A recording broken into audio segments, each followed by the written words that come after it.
Bienvenidos a todos a la sección de entrevistas de Reporte. Mi nombre es Raúl Abarte, director periodístico, y el día de hoy hemos querido conveniente este domingo presentar las dos versiones de este caso tan polémico como es el de Plata como Cancha, a raíz de la querella que se ha presentado contra el periodista Christopher Acosta. Por eso hemos invitado al doctor Gersi, Enrique Gersi. Él es el abogado defensor de César Acuña. Bienvenido, doctor Gersi, ¿cómo está? ¿Cómo estás, Raúl? Para mí es un verdadero placer estar en tu programa y un honor, además, tratándose de una antigua amistad. Así que Así realmente estoy es. absolutamente encantado de estar contigo y dispuesto a contestar todas tus preguntas y todos los cuestionamientos, porque es un tema polémico y sumamente interesante. Así es, bueno, el doctor Gersi ha sido mi profesor en la Universidad de Lima, así que hay que transparentarlo. Pero bueno, ¿Cierto? nosotros hemos tomado una postura el martes con una editorial mencionando nuestra posición respecto a la defensa de la libertad de expresión. Evidentemente, he seguido el caso, profundizado un poco más a raíz de la enorme polémica que se ha armado, y me parece que la postura de Enrique García también tiene bastantes fundamentos. Sin embargo, sí me genera todavía preocupación, sobre todo la proporción en la que esto puede haber em, afectado al periodista Acosta, sobre todo la proporcionalidad de la pena. Pero yo quisiera preguntar, este, inicialmente, este, la misma pregunta que he hecho a la contraparte. ¿Por qué la libertad de expresión en este caso no está siendo vulnerada? Eh, la respuesta es muy simple. No creo, no creemos, hablando a nombre de la defensa de Acuña, que la libertad de expresión esté siendo vulnerada por una razón evidente. El libro circula, ha circulado y circulará libremente sin ningún tipo de restricción. El sistema legal peruano no se basa en una responsabilidad previa, se basa en una responsabilidad posterior. Así ha sido durante décadas. De manera que nuestro sistema judicial, tanto el Código Penal como el plenario número 3, que regula precisamente estos casos de delito contra el honor, tratándose además de personalidades públicas, establece claramente que no hay ninguna forma de censura previa, no hay afectación a la libertad de expresión.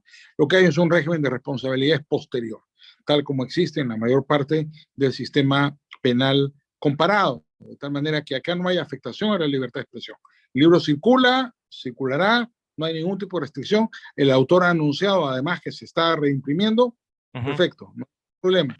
El punto es discutir si ese libro afecta o no el honor de Acuña. Sí, Y la tesis, quisiera, sí, por supuesto que conozco la tesis, pero quisiera, en el caso de que se correcto. llegue a sentencia firme, ¿este libro podría ser dejado de imprimirse? ¿Seguiría siendo No, difamatorio? ¿Empeoraría la pena?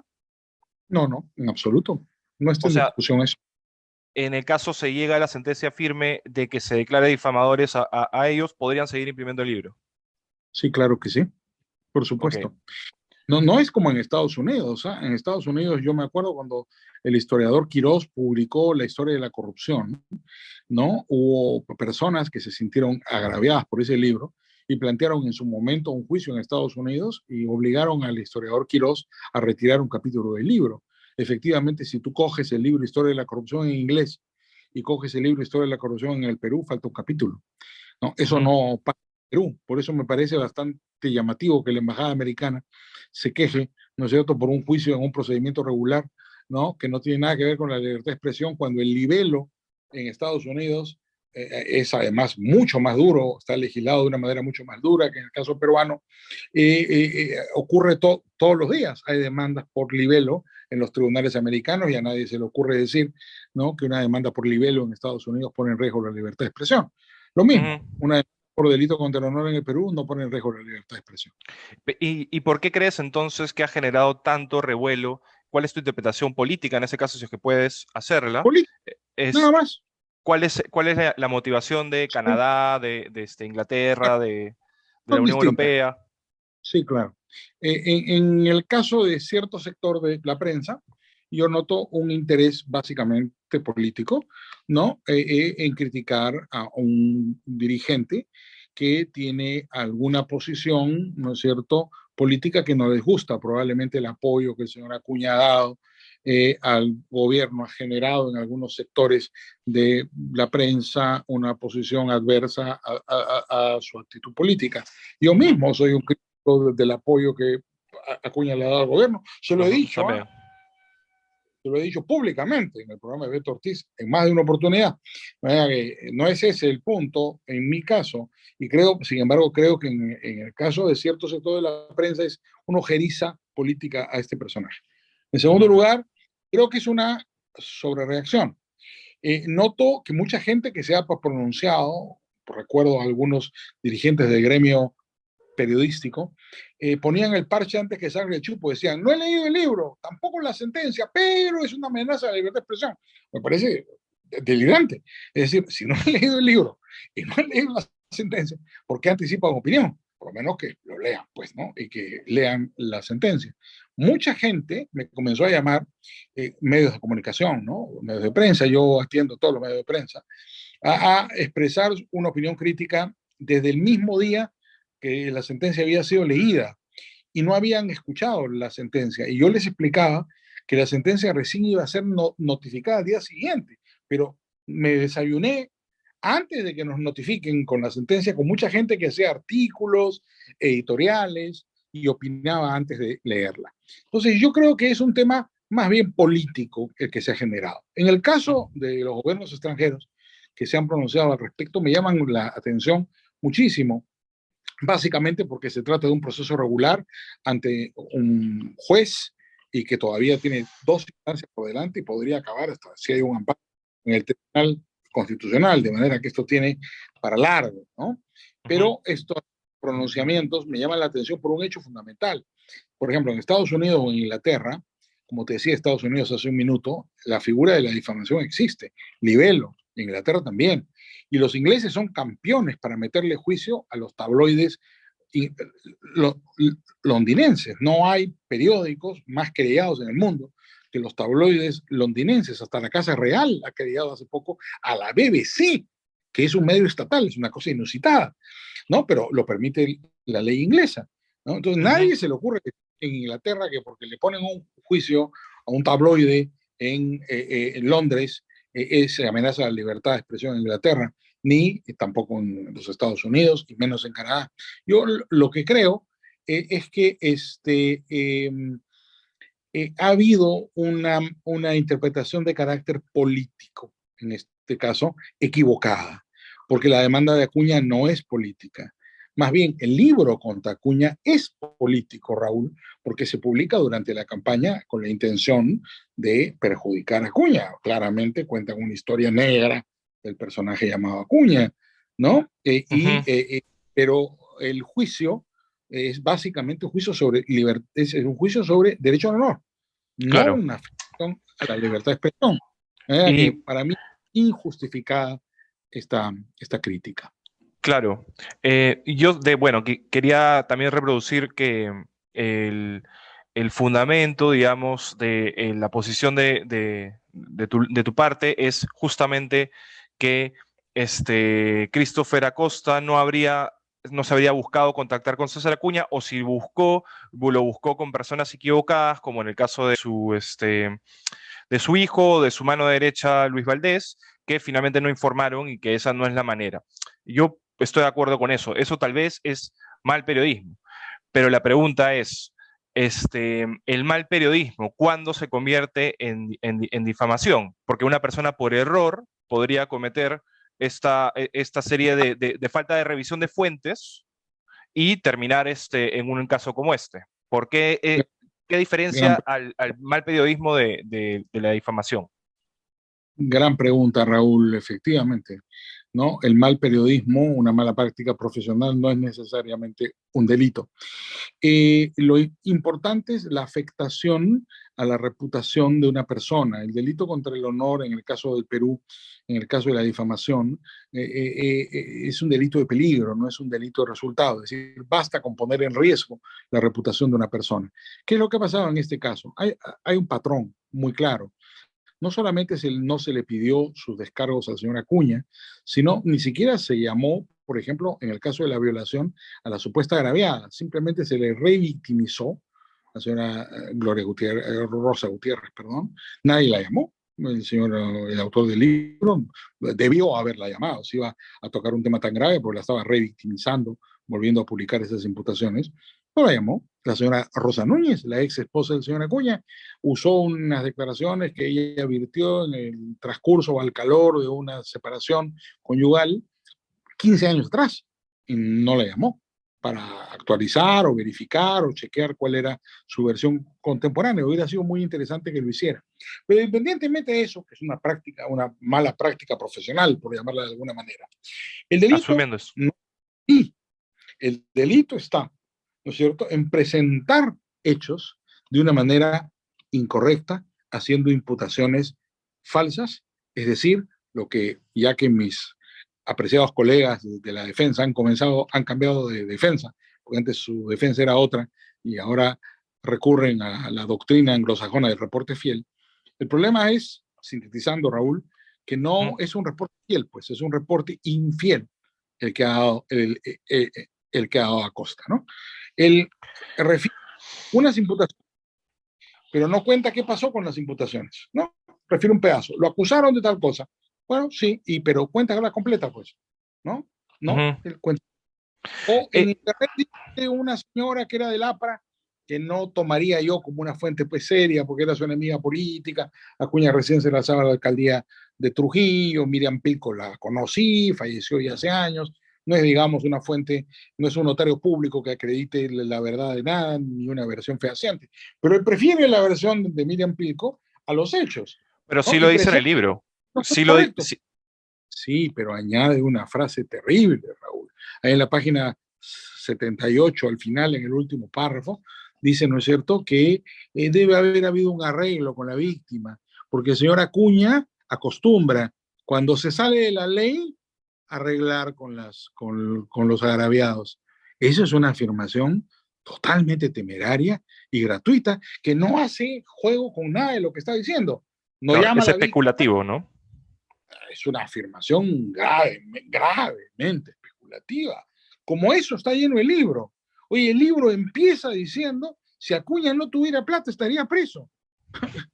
Esa frase, que yo encuentro difamatoria, el juez, por ejemplo, no nos ha dado la razón.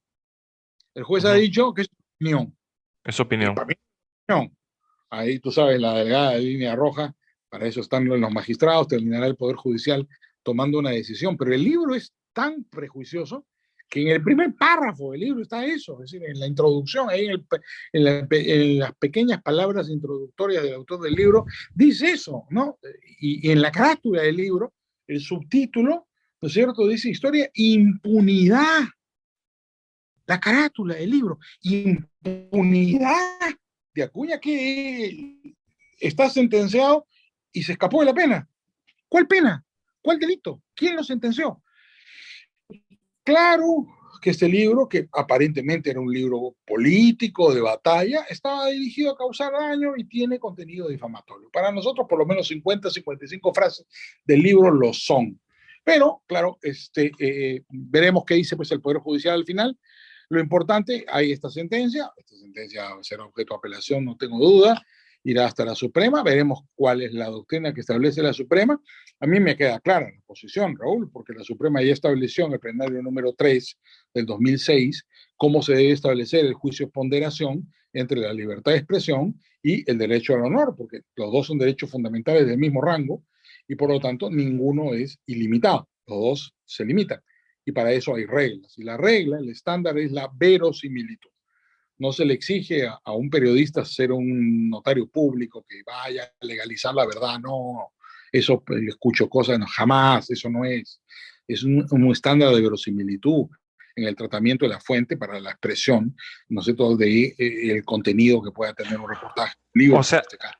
pero en este caso lo que quedaría claro inclusive es que entonces no es la cita el problema, no es la reproducción de la cita el problema, sino el animus diffamandi de, de Acosta, que de acuerdo a ustedes es claro y de acuerdo al juez se ha afirmado de esa manera. O sea, es la intención de dañar la imagen de Acuña y no es la reproducción de la cita, porque si no, finalmente, si Castillo dice una difamación o dice algo y yo lo reproduzco y lo saco en mi medio, y si eso es una barrabasada, bueno, eso es lo que dijo Castillo, eso no es responsabilidad mía, siempre y cuando la haya tomado adecuadamente, y sea efectivamente lo que dijo. Pero en este caso, entonces, lo que está mal, de acuerdo a ustedes, es esta recopilación de citas con el objetivo de decir que básicamente Acuña tiene una trayectoria delincuencial que no está penada y que por lo tanto hay impunidad, ¿no? Básicamente sí, permíteme algunos matices. Tú lo has dicho correctamente, el término jurídico es animus diffamandi, ¿no es cierto? Y en este caso, lo que argumenta la defensa del autor del libro es que él no tiene responsabilidad penal porque él ha cumplido con citar, ¿no? Es lo que se conoce con el nombre el reporte fiel. La doctrina del reporte fiel, Raúl, es una doctrina muy antigua del siglo XVIII, que Ujú. empieza en un clásico de Curry versus Walter, ¿no? En 1776, que ha tenido una evolución súper importante en el derecho anglosajón, ¿no? Entonces, claro, lo importante es tomar en cuenta, porque el derecho anglosajón es muy dinámico, cómo se entiende hoy día la doctrina del reporte fiel, ¿no? Y hay un fallo famosísimo, muy reciente, Royal Grace versus EBI del 2004, ¿no? Ya en el ambiente anglosajón también, pero más norteamericano. Ellos se apartan un poco del reporte fiel y tienen su propia doctrina que se llama la malicia real, el active malice, ¿no? Que es una evolución del mismo concepto. ¿Qué ha dicho la Corte Suprema Americana? Y voy a este punto porque ellos están utilizando los argumentos El reporte anglosajones, fiel. ¿no? ¿Qué dice la jurisprudencia anglosajona sobre este tema?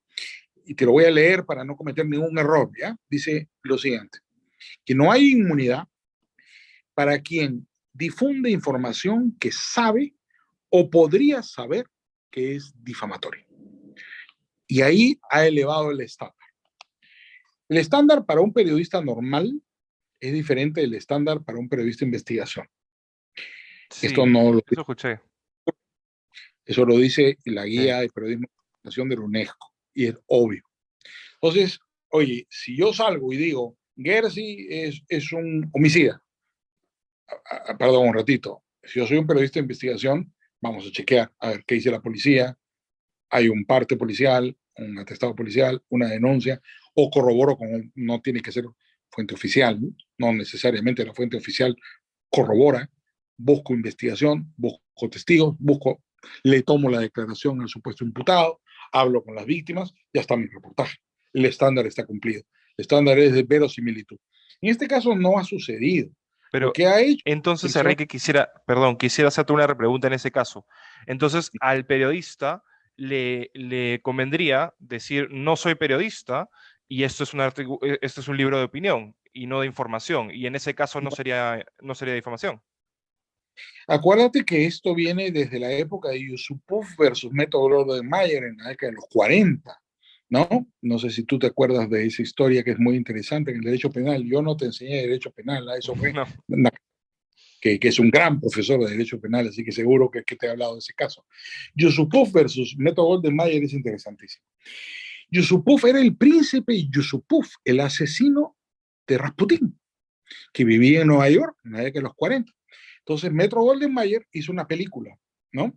Donde presentó una versión de los hechos acorde a los testimonios de la época, las versiones de la época, que Yusupov consideró difamatoria, porque él decía que no había ocurrido así, que nadie le había tomado su declaración, nadie le había preguntado nada, y que lo presentaban a él como una especie de monstruo, cuando él era un héroe de la lucha contra qué sé yo, contra Rasputín y la opresión. Bueno, esto llegó hasta la Corte Suprema de Estados Unidos. ¿Y sabes cuál fue el resultado? Exactamente el que tú dices.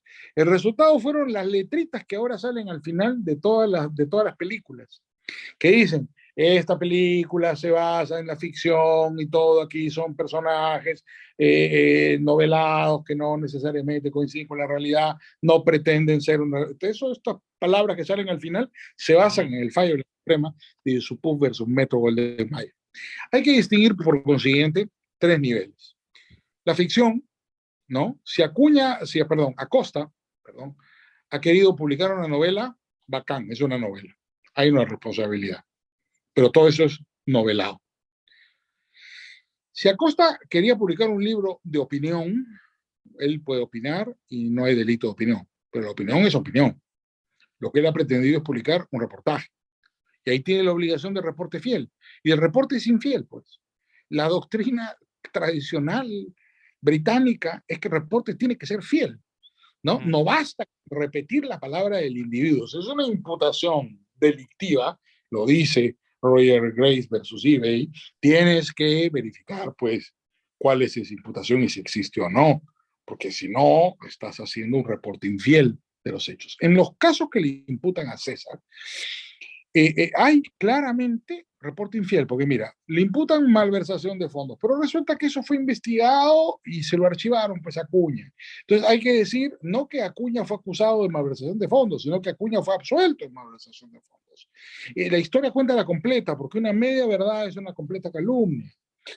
Después, y aquí cambia de versión Acosta, esto es lo más incriminatorio. En el libro, Acosta dice que Acuña y su entorno habían, lo dice en plural, falsificado documentos.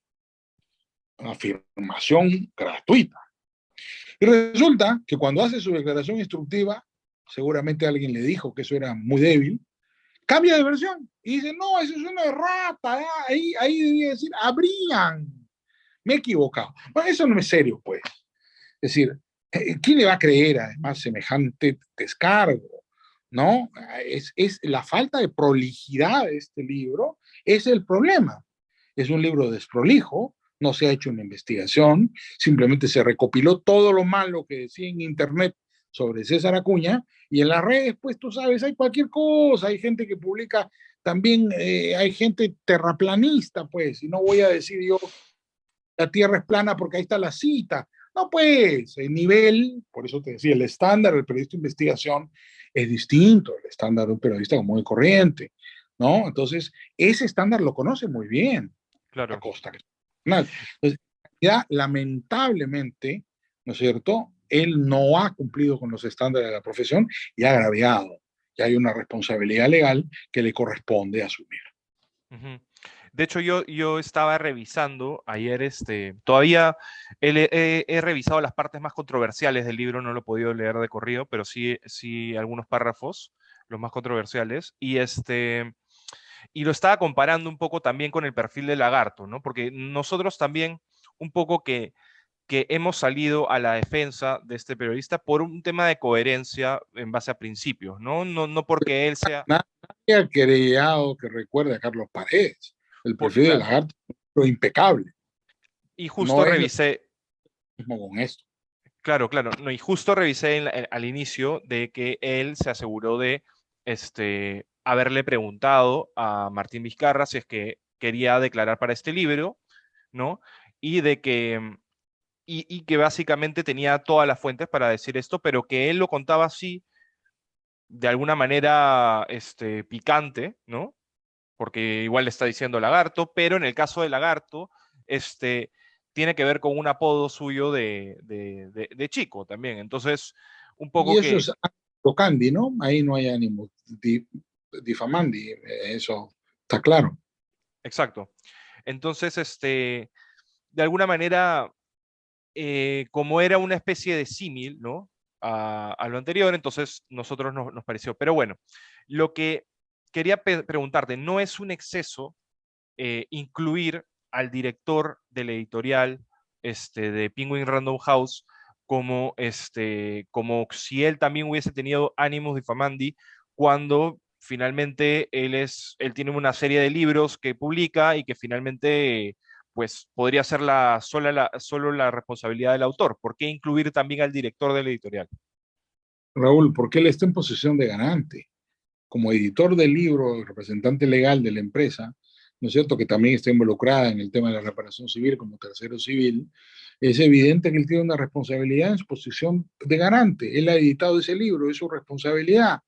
Al haberlo Él ha dicho editado, que no lo ha editado, pero es que ese es el problema, pues, que ha pretende sido un lavar equipo. y le está echando la culpa. Ahora también Acosta dice que no ha hecho la investigación, él le echa la culpa a una practicante. No, eso dijo durante su declaración instructiva, es una cosa absurda. Yo no fui, fue TT. Es decir, no, pues es el juego de trencito. Uno tiene que Ujú. asumir su responsabilidad. En el caso del señor representante Random House, él está en posición de garante como editor.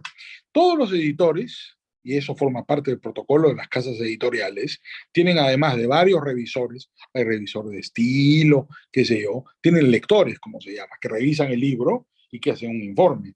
Y normalmente mandan libros polémicos, no te hablo de novelas, de estas cosas, pero sí libros de no ficción, llamémosle así, los mandan al abogado. Eso es una práctica normal en Estados Unidos, en México, en Colombia, en España, donde hay grandes industrias editoriales. Este tipo de literatura se manda al abogado para que el abogado lo lea y haga una serie de recomendaciones si cabe alguna. No, él no puede decir ahora que no hizo, que no es responsable, que no hizo nada, que eso era la responsabilidad del abogado, perdón, del autor, porque encima ellos son sesionarios. Si tú revisas el caso, no es que te recomiende que leas el libro, ¿ah? Pero digamos, yo me lo he leído como 10 veces, por obligación profesional. El señor Acosta le ha cedido los derechos patrimoniales a Random House, ¿no? Porque ellos son editores, él conserva los derechos morales. Entonces, al cederle los derechos patrimoniales, representada por el señor Pimentel, ¿no es cierto? Ellos tienen una responsabilidad directa en esta aventura.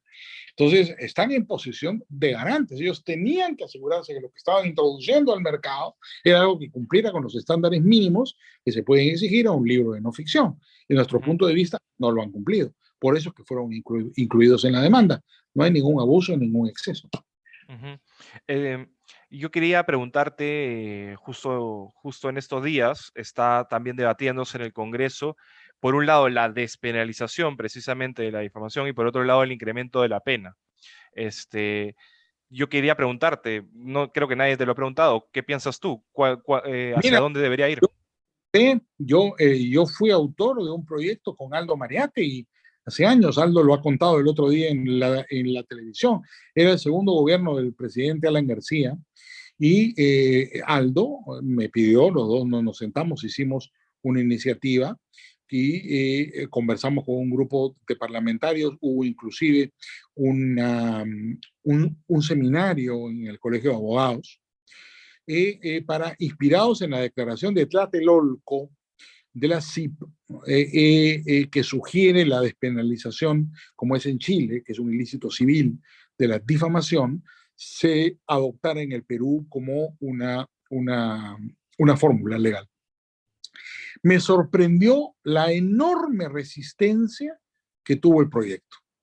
Lo hizo suyo el doctor Javier Vallerresta, que presentó un proyecto muy sofisticado, mucho más sofisticado que lo que a nosotros se nos había ocurrido. Y recuerdo que participaron de un debate muy intenso en el Colegio de Abogados, el doctor Eguren, que era diputado por Arequipa, y otros varios más parlamentarios. Y el proyecto se presentó y fue aprobado por el Congreso. El presidente García no lo promulgó, no me explico hasta ahora por qué. Trascendió que hubo un informe legal hecho por el doctor Enrique Bernales contrario al proyecto y finalmente el proyecto no se promulgó, hubo el cambio de gobierno y no hubo insistencia, el proyecto quedó ahí. La resistencia principal que escuché, Raúl, y esto habría que analizarlo, porque ha Ujú, cambiado también, los conceptos cambian, por supuesto. El derecho es dinámico, no es estático. Es que era mucho más riesgoso, o la gente que se oponía de buena fe, ¿no? Que eran inclusive algunos representantes de medios de comunicación, que era mucho más riesgoso convertir la difamación en un ilícito civil por los embargos de los que podría ser objeto los medios de comunicación, particularmente contra las marcas de los medios de comunicación, que mantenerlo como el libelo, como una figura penal, siguiendo la tradición anglosajona, porque en Chile lo han pasado a ser ilícito civil, no es un ilícito penal, ¿no? Y que era sumamente peligroso abrir esa puerta que iba a dar, abrir la puerta a medidas cautelares, a embargos, a posibles inclusive anotaciones de una demanda, porque la anotación de la demanda te dan casi automáticamente en una marca registrada de un periódico importante, podría ser peor, mucho peor que un proceso penal. Entonces, no se retomó la iniciativa, quedó ahí y yo lo lamento porque es una discusión que debería existir. En todo caso, es una discusión que ocurrirá de ahora en adelante. Lo que sí me parece, mira, en la parte de tu pregunta, que hay unos que quieren aumentar las penas. Mira, tú sabes, porque lo he dicho muchas veces en clase, yo soy un enemigo del neo penalismo que hay en el Perú, ¿no? Este neocriminalismo. Criminalizar en exceso todas las conductas me parece una barbaridad. Y en el Perú se ha hipercriminalizado la actividad de las personas. Yo no soy un partidario de elevar las penas ni las sanciones de nada. Creo más bien que debería revisarse la sistemática del Código Penal, porque hoy día hay algunas conductas que tienen una sanción incoada mucho mayor que un homicidio. Y eso no tiene guarda sistemática con el principio fundamental de la Constitución que dice que el valor supremo de la sociedad es la persona humana. Y eso no lo está garantizando el sistema penal vigente, que sanciona conductas no vinculadas a la persona humana con una sanción mayor que la pérdida de la propia vida. Así que creo que ahí debería hacerse una revisión desapasionada del sistema de penas en general. Yo te quería preguntar, Enrique, si en el caso de que se aprobara la despenalización, porque yo entiendo que, de hecho, la típica frase de la retroactividad es retroactivo en caso de beneficio del reo. En este caso sería justamente un beneficio para quienes sean difamados. Así que si que se aprueba, efectivamente, se le quitaría la pena privativa de libertad a los condenados por difamación en ese caso. Bueno, se tiene que cumplir lo que dice la Constitución, pero habría que ver si se aprobara la conversión en ilícito civil, si el ilícito civil que se establece no es peor que un proceso penal, porque yo no Claro. sé qué va por eso. Eso depende de lo que se aprueba. Pero en todo caso, que se cumpla estrictamente lo que la Constitución y la ley dice, es la única garantía que tenemos de un Estado de Derecho. Ujú. Y yo, bueno, en verdad tengo tantas preguntas, pero quiero resumirlo yo también. Tenía una pregunta importante que es, ¿no te parece, que eso es una pregunta de sentido común que seguramente te la han hecho muchas personas, ¿no te parecen 100 millones de soles un exceso para, digamos, de reparación civil? No para quien gana eso mensualmente, según su declaración jurada ante la SUNAT, ¿no? Todo depende de las proporciones de las personas involucradas. César Acuña, además, como lo explicó, porque el juez le pidió que fundamentara eso en su declaración, dijo que él ganaba eso mensualmente, según su declaración ante la SUNAT, y que la manera de establecer el grado de daño que se causaba en su patrimonio era el equivalente a un mes de sus ingresos Ujú, declarados. ujú. Bueno, y además entiendo que Penguin Random House es una empresa grande, que asumo que no es Grande, no, que. muy Claro, grande. es la empresa más grande de libros del mundo, la editorial más grande del mundo. Sin embargo, bueno, creo que también muchas personas tienen la imagen de que Christopher Acosta va a ser quien va a pagar la reparación de 100 millones de soles, ¿no? O sea, entiendo que tampoco es que sea así, ¿no? Sino que No, lo va a pagar él, probablemente la editorial. por supuesto, si hubiera una, mira, no se ha sentenciado ese monto, se han sentenciado Claro, 400 soles. 400.000 soles. El civil es el que paga, ¿no? Y bueno, quería preguntarte cuáles son los próximos pasos. Ustedes están, Estamos, como, gracias Raúl, le he comentado lo mismo a varios de tus colegas que los he atendido en el transcurso del día. Estamos todavía en plazo de apelación, depende pues cuándo se notificó a cada uno, son 10 días para fundamentar un recurso de apelación. No sé cuándo habrán notificado a la otra parte. Si se toma en cuenta el día de la lectura de sentencia, los 10 días todavía vencen la próxima semana. Me parece que sería todavía el jueves o viernes de la próxima semana. Así que habrá que ver cómo vienen las apelaciones, si vienen las apelaciones. Y en la Corte Superior vendrá la segunda etapa de esta discusión. Así es. Muchas gracias, Enrique, No, por... a ti, Raúl, no sabes cuánto te agradezco la amabilidad y nuevamente un abrazo con una felicitación por el gran trabajo que estás haciendo. Muchas gracias y encantado de recibirte, porque finalmente la idea es en el reporte tener ambas versiones de la historia. Eh, nosotros antes que nada, estamos del lado de la verdad, así que no Sí, podemos debe ser. simplemente cerrarnos en una trinchera sin escuchar ambas posiciones, ¿no? Así que muchas Te gracias, agradezco. Enrique, por estar Y con a nosotros. cuando quieras. Un gran abrazo nuevamente. Hasta luego. Hasta luego. Muchas gracias a todos y buen domingo.